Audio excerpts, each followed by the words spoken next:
할렐루야. 성경 1189장 장별로 알아가는 성경 이야기 진행을 맡고 있는 구재숙 목사입니다. 반갑습니다. 지난 시간에 이어서 로마서 함께 해보도록 하겠습니다. 로마서의 주제는 1장 16절로 17절 오직 의인은 믿음으로 말미암아 살리라 함과 같으니라, 이 말씀입니다. 하나님께서는 믿음으로 그리스도에게로 오는 사람은 누구든지 당신의 의의 선물을 주시겠다고 약속하고 있습니다. 바울은 하나님의 주권적 구원 계획을 밝히는데 1장에서 8장이죠. 유대인과 이방인이 어떻게 그 계획에 합당한지를 보여주는 게 9장에서 11장 이스라엘의 과거, 현재, 미래이고요. 의롭고 조화로운 삶을 살도록 12장에서 16장까지 이렇게 구원받은 사람들이 어떻게 살아야 할 것을 격려하기 위해 로마인들에게 편지를 쓰고 있습니다. 하나님의 구원 계획을 전면적으로 제시하면서 바울은 정죄에서 영화로, 위치상의 진리로부터 실제적인 진리로 옮기고 있습니다. 지난 시간에 이어서 9장 함께 해보도록 하겠습니다.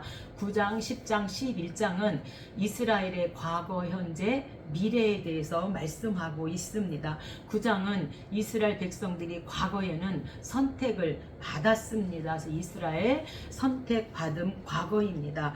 바울을 이방인의 사도로만 인식하는 사람들이 있지만 본장 1절에서 5절에는 이스라엘 동족의 구원을 애타게 염원하고 있습니다. 이스라엘 역사가 선택된 자를 중심으로 전개되었음을 밝히는 것은 하나님의 주권을 강조하기 위해서입니다. 이것은 남은 자 사상으로 이어지는데 오늘날 믿음으로 의롭다함을 얻은 사람들이 바로 남은 자입니다. 이사야 선지자가 이사야 4장, 10장, 12장에서 남은 자 구원, 남은 자 귀한, 남은 자 감사 노래에 대해서 말하고 있는데 오늘날은 믿음으로 의롭다함을 얻은 사람들이 남은 자이다, 바울이 이렇게 말하고 있습니다. 7절입니다. 성경 갖고 계신 분은 저와 함께 성경을 찾아가면서 함께 은혜 나누면 좋겠습니다. 아브라함의 씨가 다 그의 자녀가 아니라 오직 이삭으로부터 난 자라야 내 씨라 불리리라 하셨으니. 그래서 우리가 이스라엘 백성들 과거에는 선택을 받죠. 그래서 창세기 17장 할례를 통해서 할례 언약을 합니다. 그래서 항상 이스라엘 백성들은 우리는 선민의식을 가지고 있지요. 8절입니다. 육신의 자녀가 하나님의 자녀가 아니요 오직 약속의 자녀가 씨로 여기심을 받느니라. 택하심을 따라 되는 하나님의 뜻이 행위로 말미암지 않고 오직 부르시는 이로 말미암아 서게 하려 하사 기록된 바 내가 야곱은 사랑하고 에서는 미워하였다 함과 같으니라. 그래서 야곱과 에서는 하나님의 뜻에 따라 선택받은 것을 신뢰로 들어서 야곱은 사랑하고 에서는 미워하였다 하심과 같으니라. 그래서 과거에는 선택받았다, 이것을 지금 신뢰를 들어서 말하고 있습니다. 토기장이가 진흙 한 덩이로 하나는 귀히 쓸 그릇을, 하나는 천히 쓸 그릇을 만들 권한이 없느냐? 그래서 하나님의 그 주권적 선택을 사람이 시비할 수 없다. 하나님은 친히 쓸 그릇을 만들 권한이 있으신 분이시다. 그래서 야곱은 사랑하고 에서를 미워한 것 같다. 이 하나님의 주권이다. 이렇게 말씀하고 이스라엘의 과거는 선택받았습니다. 10장입니다. 이스라엘이 현재에는 복음을 거부하고 있다고 10장에서 말씀하고 있습니다. 바울은 이스라엘의 불신앙을 질책하고 있습니다. 바울은 유대인들의 구원을 간절히 원했으나 그들은 영적 무지로 인해서 구원의 길을 벗어났다고 말하고 있습니다. 율법의 의와 믿음의 의를 대조시킨 것은 유대인들의 그릇된 구원관을 꼬집기 위해서입니다. 선지자를 통한 구원 요청을 뿌리친 것은 그들이 당할 심판의 당위성을 확실히 확증하고 있습니다. 2절입니다. 내가 증언하노니 그들이 하나님께 열심이 있으나, 그래서 하나님께 열심이 있다는 것은 이스라엘이 율법적으로 율법을 행하는 그 열심은 있으나 올바른 지식을 따른 것이 아니니라. 그래서 하나님께 열심이 있다는 것은 유대인은 하나님께 대한 열심이 있었습니다. 그들의 열심의 대상이 하나님이었다는 점에서는 칭찬받을 만하지만 그들이 그 열심이 하나님의 구원의 방법에 관한 바른 지식에 근거하지 않았기 때문에 잘못이라는 겁니다. 그들은 믿음으로 얻는 하나님의 그 의를 알지 못했어. 예수 그리스도를 통해서 믿음으로 얻는 그 의는 이들이 알지 못했다는 것을 지금 하나님께 열심히 있으나 올바른 지식을 따른 것이 아니다, 이렇게 지금 말하고 있는 것이죠. 3절입니다. 하나님의 의를 모르고 자기 의를 세우려고 힘써 하나님의 의에 복종하지 아니하였느니라. 그래서 여기서 하나님의 의는요, 예수님을 믿는 믿음으로 얻어지는 의고요. 자기의 의는 율법을 행하는 것을 말하고 있죠. 그래서 율법을 지켜서 구원받을 자는 하나도 없는데 그래서 이들이 자기 의를 세우려고 율법을 행함으로 그 자기 의를 세우려고 힘써 하나님의 의에 복종하지 아니하였다, 이렇게 말씀합니다. 그러나 그들이 다 복음을 순종하지 아니하였도다. 다예요. 이스라엘 백성들이 다 복음을 순종하지 않았도다. 그래서 현재는 이들이 복음을 거부하고 있다, 이렇게 말하고 있는 것이죠. 20절, 이사야는 매우 담대하여 내가 나를 찾지 아니한 자들에게 찾은 바 되고 내게 묻지 아니한 자들에게 나타났노라 말하였고, 이스라엘에 대하여 이르되 순종하지 아니하고 거슬러 말하는 백성에게 내가 종일 내 손을 벌렸노라 하였느니라. 그래서 유대인들이 지금 현재는 복음을 거부하고 복음이신 예수님을 거부하고 있다. 그래서 유대인의 복음화가 지금 1% 미만이라고 합니다. 그러나 이제 11장에서 이방인의 구원의 수가 차면 반드시 미래에는 이스라엘 백성들을 회복시키시겠다, 이렇게 회복 예언에 대해서 11장에서 말씀합니다. 이스라엘은 버림을 당했는가? 지금 10장에서 복음을 거부하고 있잖아요. 그들이 다 복음을 순종하지 아니하였도다. 그래서 다 버림을 당했는가? 여기에 대해 바울은 결코 그렇지 않다고 단언하고 있습니다. 하나님께서 이스라엘을 구원하시고자 했지만 그들이 거부함으로써 복음이 이방인에게 향했다, 이렇게 말씀하고 있는 겁니다. 그러나 그들이 회개하고 돌아올 때 하나님은 그들을 받을 것이고 복음은 누구에게나 열려있고 구원의 기회는 만민에게 공평하다는 것을 말씀하고 있습니다. 1절입니다. 그러므로 내가 말하노니 하나님이 자기 백성을 버리셨느냐? 그럴 수 없느니라. 나도 이스라엘이요 아브라함의 씨에서 난 자요 베냐민 지파라. 하나님이 그 미리 하신 자기 백성을 버리지 아니하셨나니 너희가 성경에 엘리야를 가리켜 말한 것을 알지 못하느냐? 내가 나를 위하여 바알에게 무릎을 꿇지 아니한 사람 7,000명을 남겨 두었다 하셨으니, 그래서 엘리야가 하나님 나밖에 없어요, 하나님 나만 남았어요, 850대 1로 갈멜산에서 이제 그 바알과 아세라를 물리치고 하나님 나만 남았습니다 할 때 하나님 무슨 말이냐, 아직도 바알에게 무릎 꿇지 않은 7,000명이 있지 않느냐, 하나님께서 이렇게 말씀하신 것처럼 그런즉 이와 같이 지금은 은혜로 택하심을 따라 남은 자가 있느니라, 이렇게 남은 자 사상에 대해서 말씀하고 이사야 4장 10장 12장 남은 자 구원, 끝까지 남은 자는 구원 받습니다. 끝까지 남은 자는 하나님께 감사함으로 돌아오게 되고 끝까지 남은 자는 포로귀환을 하게 될 것을 말씀하고, 우리가 계시록에도 끝까지 이기는 자는 하나님 우편에 앉혀주시겠다, 이렇게 말씀하고 있습니다. 그래서 은혜로 택하심을 따라 남은 자가 있다, 반드시 그분들을 미래에 하나님께서 회복시켜 주시겠다, 이렇게 말씀합니다. 25절입니다. 이 신비는 이방인의 충만한 수가 들어오기까지 이스라엘의 덜어는 우둔하게 된 것이라. 그리하여 온 이스라엘이 구원을 받으리라 기록된 바, 구원자가 시온에서 오사 야곱에게서 경건하지 않은 것을 돌이키시겠고 내가 그들의 죄를 없이 할 때에 그들에게 이루어질 내 언약이 이것이라. 복음으로 하면 그들이 너희로 말미암아 원수된 자요, 택하심으로 하면 조상들로 말미암아 사랑을 입은 자라. 그래서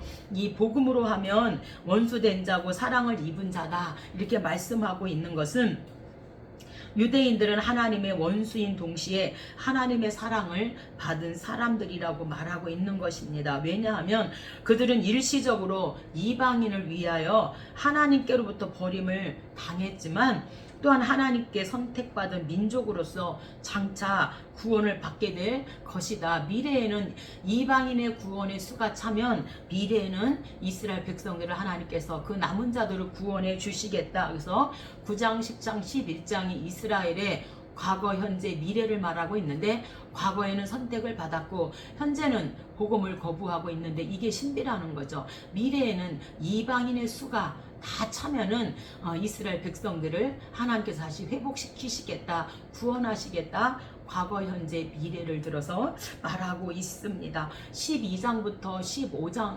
14장까지는 이렇게 우리가 1, 2, 3장, 누마서 1, 2, 3, 2유전, 이방인제, 유대인제, 전 인류의 죄, 우리가 죄악 가운데서 이제 예수 그리스도 4장과 5장 층의 결과가 하나님과 화목이죠. 그래서 구원받은, 이제 예수님께 나옴으로 구원받은 이 백성들이 이제 하나님 앞에서 이제 이들이 어떻게 살아야 함을 말씀해 주고 있습니다. 12장은 그래서 성도들이 하나님 앞에서 해야 될 의무에 대해서 말씀하고 있는데, 하나님 앞에 어떻게 예배 드릴 것인지, 교회에 어떻게 섬길 것인지, 사회에 대해서 우리가 어떻게 할 것인지를 말씀해 주고 있습니다. 우리가 12장부터는 구원 얻은 자가 어떤 자세로 하나님 앞에서 살아야 하는가 라는 질문에 대한 해답편이라고 할 수 있겠습니다. 바울은 그것이 곧 성도의 영적 예배라고 서두에서 결론을 짓고 있습니다. 여기서 말하는 예배는 교회에서 드리는 것만이 아닌 우리 영혼과 전인격을 포함한 예배, 곧 삶의 제사를 뜻하고 있습니다. 1절입니다. 하나님 앞에 어떻게 예배를 드리는 거죠? 그러므로 너희 몸을 하나님이 기뻐하시는 거룩한 산 제물로 드리라. 이는 너희가 드릴 영적 예배니라. 아멘. 이제 죄인이 하나님 앞에서 예수 그리스도의 보혈로 구원받은 사람이 교회에 나와서 하나님 앞에 나왔을 때 어떻게 예배해야 되는가? 하나님이 기뻐하시는, 너희 몸을 하나님이 기뻐하시는 거룩한 산 제물로 그렇게 하나님께 예배하라, 이렇게 말씀하고 있습니다. 그렇다면 교회 생활은 어떻게 해야 되는가? 4절입니다.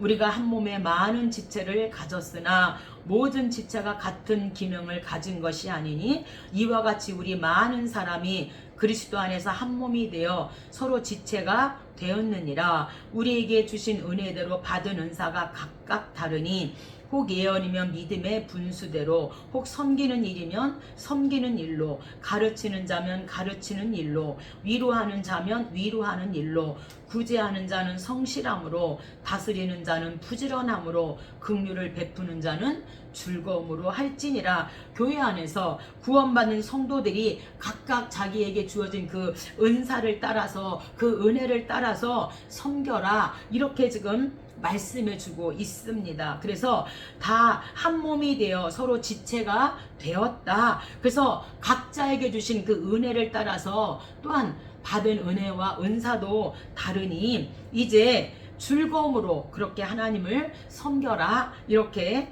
말씀하고 있습니다. 사회에 대해서 말씀합니다. 너희를 박해하는 자를 축복하라. 축복하고 저주하지 말라. 즐거워하는 자들과 함께 즐거워하고 우는 자들과 함께 울라. 서로 마음을 같이 하며 높은 데 마음을 두지 말고. 그래서 이 사회가, 이 세상 사람들이 예수 믿는 우리를 박해할 때, 핍박할 때 오히려 그들에게 축복하라는 거예요. 축복하고 저주하지 말아라, 이렇게 지금 우리에게 사회에 대해서 말씀하고 있습니다. 17절, 아무에게도 악을 악으로 갚지 말고 원수 갚는 것이 내게 있으니 내게 갚으리라고 주께서 말씀하시느니라. 원수가 줄이거든 먹이고 목마르거든 마시게 하라. 그리함으로 내가 숯불을 그 머리에 쌓아 놓으리라. 그래서 숯불을 쌓아 머리에 쌓아 놓는다. 피해자가 그의 원수를 사랑함으로써 그로 하여금 마음의 고통을 느껴서 회개하도록 하는 것을 뜻하고 있습니다. 원수를 미워하면 그는 자기의 잘못을 인정하지 아니하지만 반대로 원수를 사랑하면 그는 마음의 고통을 느끼면서 자기의 잘못을 뉘우치게 된다는 거예요. 여러분, 이 얼마나 힘든 일일까요? 주님의 마음을 본받는 자. 우리 주님의 마음을 우리에게 덧입혀 줄 때 저는 이것을 할 수 있다고 생각합니다. 우리가 악성, 재성, 독성을 가지고 있기 때문에 주님의 마음을 우리에게 덧입혀 줄 때 정말 이렇게 원수가 줄일 때, 목마를 때 마시게 하고 정말 그렇게 하나님이 갚으신다. 이렇게 우리가 이 말씀에 우리가 순종하고 갈 수 있는 것이지, 주의 마음을 덧입혀 주지 않으면 원수인데 어떻게 원수를 사랑하는 게 쉽지는 않지 않습니까? 근데 우리 주님은 그 숯불을 그 머리에 쌓아 놓아서 이제 원수를 미워하면 자기의 잘못을 인정하지 않고 더 악해지지만 반대로 원수를 사랑하면 그 마음의 고통을 느끼면서 자기의 잘못을 뉘우치게 된다. 그래서 숯불을 그 머리에 쌓아놓으라고 이렇게 하나님께서 우리에게 말씀하고 있습니다. 그래서 하나님, 그 다음에 교회, 이 사회가 우리를 핍박할 때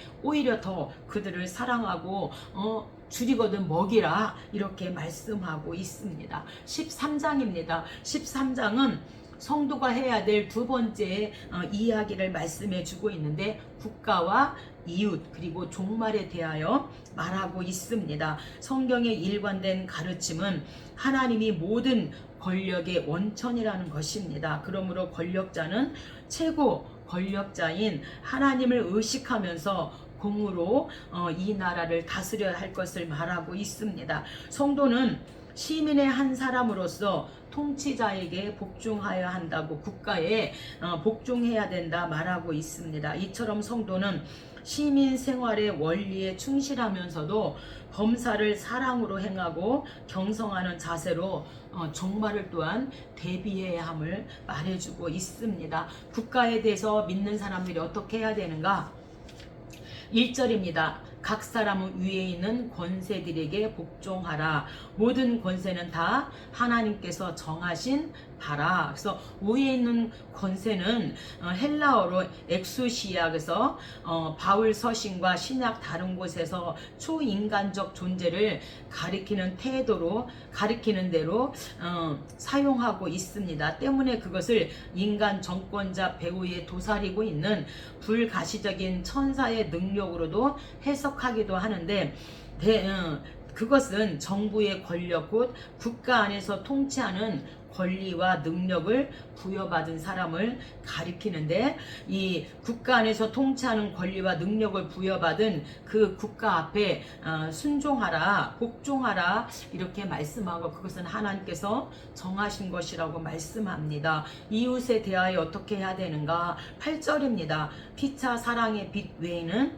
아무에게도 아무 빚도 지지 말라. 남을 사랑하는 자는 율법을 다 이루었느니라. 간음하지 말라, 살인하지 말라, 도둑질하지 말라 한 것과 그 외에 다른 계명이 있을지라도 내 이웃을 내 자신과 같이 사랑하라.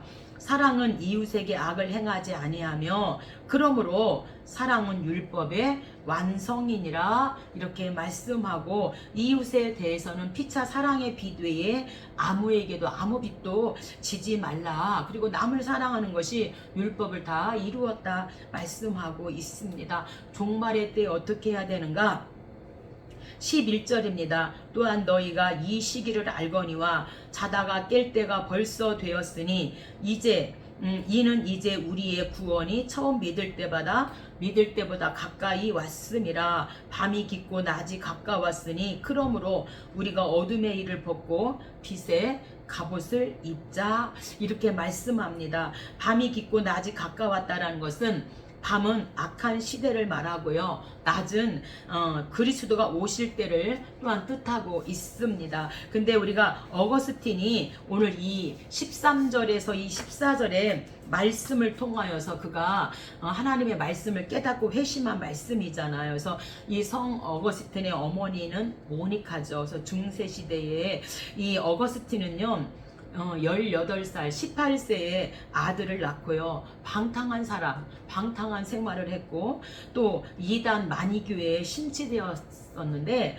28살 때 마니교회의 회의를 느끼고 이제 9년 만에 돌아옵니다. 근데 돌아왔지만 죄가 계속해서 어거스틴을 누르고 있는 거예요. 그래서 죄 때문에 이제 울면서 이 어거스틴이 톨렐레게에서 톨레는 책을 집어들고 레게는 읽어라입니다. 그래서 이제 책을 이렇게 딱 책꽂이에 꽂혀 있는 책을 딱 집어들고 책을 읽는 거예요. 그래서 딱 꽂혀 있는 책을 딱 폈는데 바로 그게 성경 로마서 13장 13절로 14절 낮에와 같이 빛에 자녀들처럼 행하라. 예수 그리스도로 옷 입고 정욕을 위하여 육신의 일을 도모하지 말라. 딱 이 말씀 톨렐레게 서서 책을 딱 폈는데 성경책에 딱 로마서 13장 13절로 14절의 말씀 그래서 이 말씀 어둠의 일을 벗고 빛의 갑옷으로 옷을 입어라. 이 말씀에 어거스틴이 참회하고 하나님 앞에 돌아오게 되었다고 합니다. 14장입니다. 14장도 12장, 13장, 14장이 성도들이 해야 될 의무에 대해서 1, 2, 3로 말하고 있는데 14장은 비판하지 말고 덕을 세워라 이렇게 말씀하고 있습니다. 당시 초대교회에서는 믿음이 강한 자와 연약한 자 사이에 많은 문제가 발생하였는데 바울은 믿음이 강한 자가 양보와 관용의 미덕을 발휘하여 악한 자를 용납하며 처신에 주의하라고 말씀하고 있습니다. 양자는 피차 서로를 인정하면서 덕을 세우는 일에 전력해야 했습니다. 그러나 정작 중요한 것은 하나님 나라의 본질을 아는 것입니다. 근데 우리가 이제 이 로마 교회에 이방인도 있고요. 또 유대인들도 있잖아요. 로마 교회에. 근데 우리도 이렇게 거의 같은 사람, 생각이 같은 사람끼리 잘 통하지 전혀 다른 사람하고는 대화가 잘 안 되는데 우리가 이방인과 유대인이 지금 같이 섞여서 예배를 드리니까 참 서로가 비판할 일이 많이 있지 않았을까요?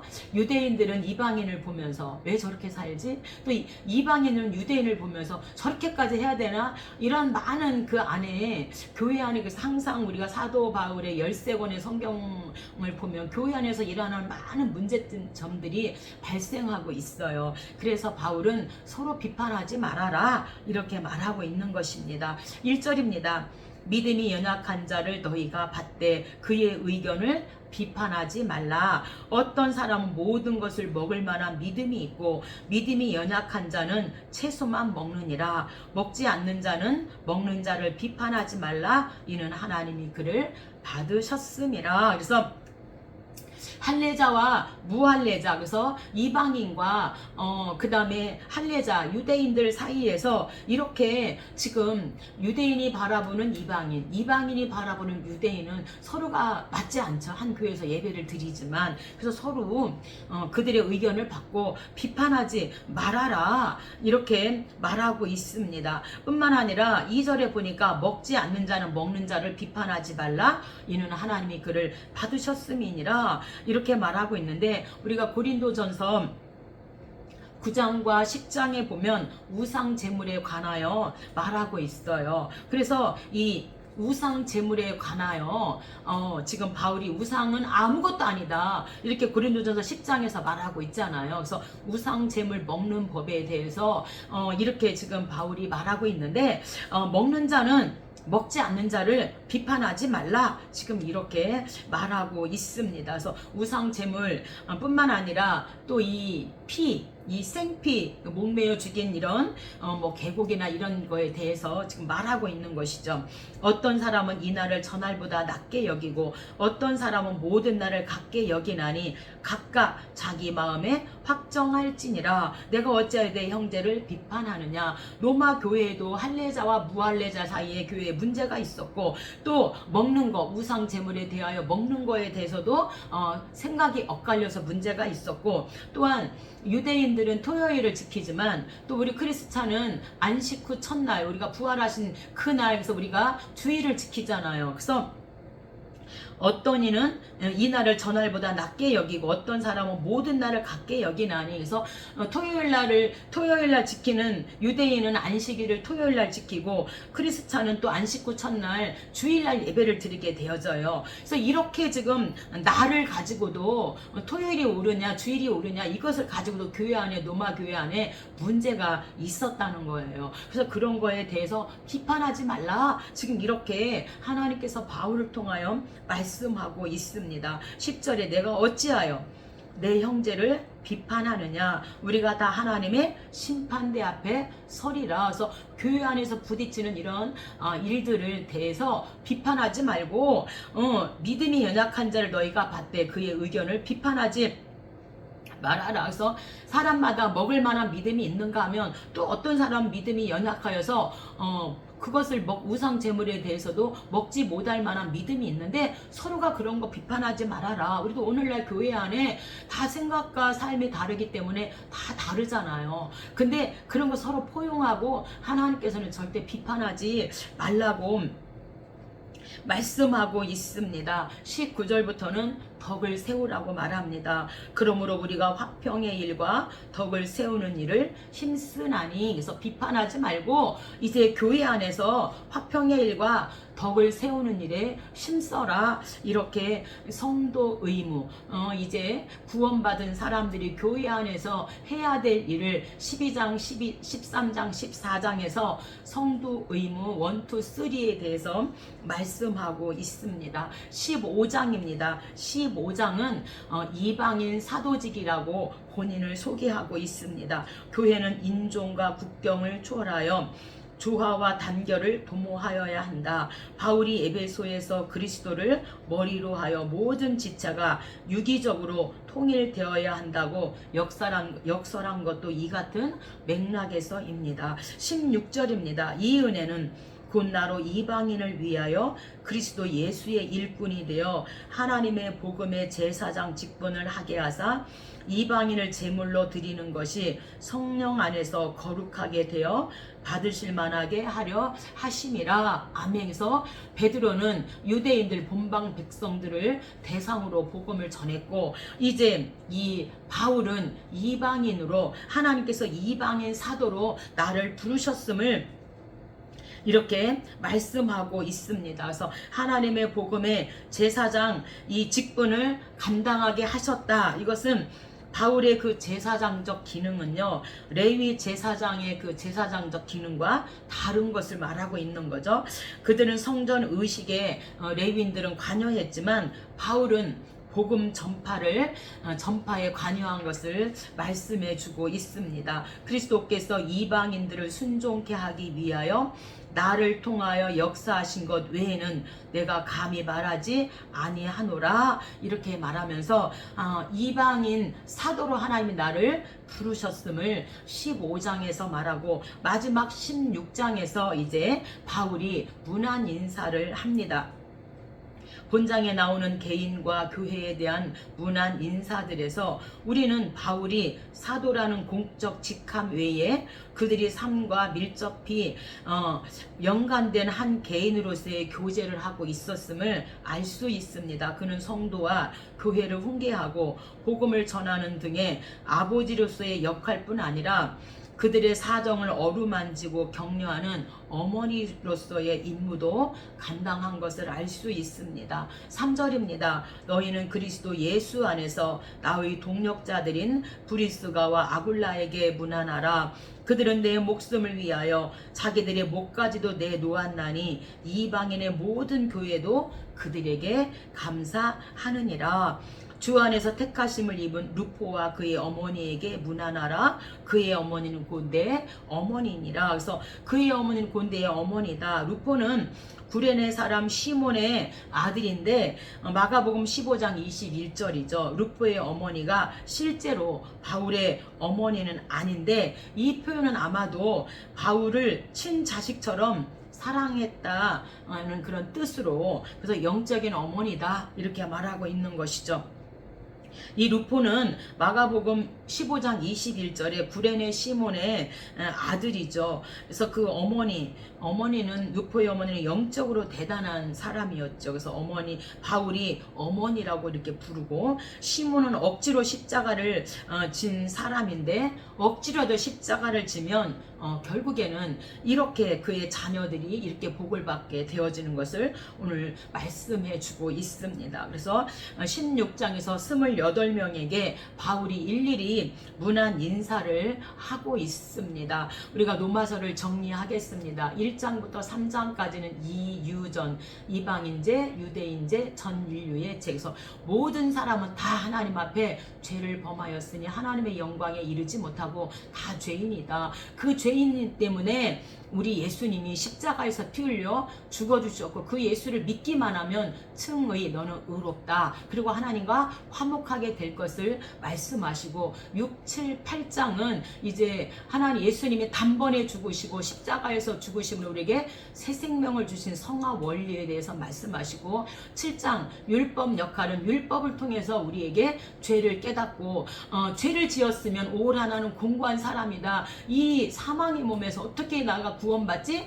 그래서 성령님이 7장 우리를 예수 앞으로 이끌어 주시는 성령님의 역할이 있지요. 그래서 성령님 우리를 단번에 이제 구원받았음을 말씀해 주시고, 우리에게 생명과 평안을 주시고, 우리를 위해서 연약한 우리를 위해서 기도해 주시고, 이제 그렇게 우리를 이끌어 주시는 성령님의 역할이고요. 오늘 9장, 10장, 11장은 이스라엘의 과거, 현재, 미래에 대해서 말씀하고 있는데, 과거에는 이미 선택받았고, 현재는 복음을 거부하는데 이방인의 수가 차기까지, 이방인의 수가, 구원의 수가 차면 미래에 하나님께서 반드시 이스라엘 백성들을 회복시켜 주시겠다, 이렇게 8, 9, 10, 11장에서 말씀하시고, 이제 죄인인 우리가 예수 믿고 구원받은 사람들이 교회 안에서 신앙생활을 할 때 성도들이 어떻게 신앙생활을 해야 될 것인지를 12장, 13장, 14장에서